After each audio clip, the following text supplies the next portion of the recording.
What's up, guys? Look out bikes.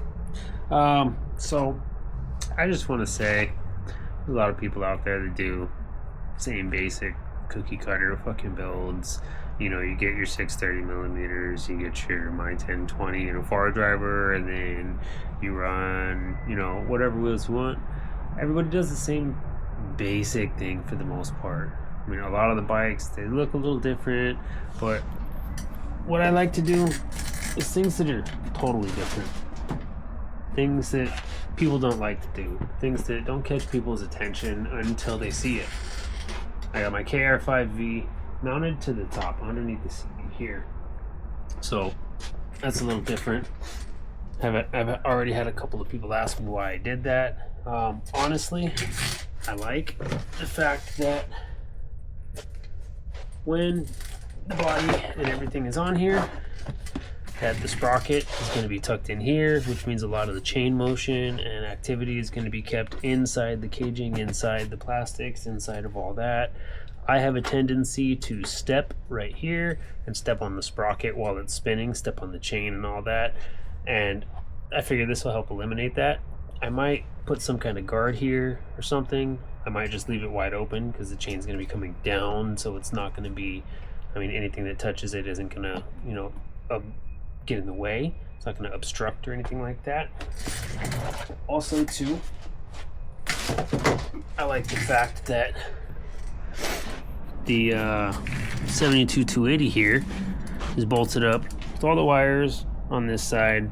It's got the heatsink over here, so anything that the wheel does throw at it, anything that splashes up or whatever, is only just going to help it cool. There's no real entries over here. I'm going to squirt a little bit of either silicone or some hot glue into these openings here, just to close it up, all of them, all the way around. Something that'll pop off easy when I open up the controller. 10-inch wheels. So to run 10-inch wheels on the MX350 frame, you gotta widen the stance. So if you notice, it's not much.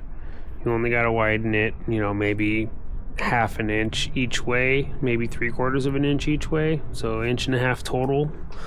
That'll give you room to run your brake, your caliper bracket, things like that. That'll give you room to line up your chain and actually adjust. And so this looks like it's actually going to line up pretty damn close. It's going to be a little off from center. I mean, barely off from center, but pretty damn close. Sliding dropouts. I got my blocks coming in the mail. Also, too, I took MX350 forks, cut them. Actually, I cut them right here. And then I took RSF 650 forks, since they have the brake bolts, cut those, and made sure that they were shorter. These are shorter than both the RSF forks and the MX350 forks. Full range of motion, everything turns great. I'm gonna hook up some brakes to that.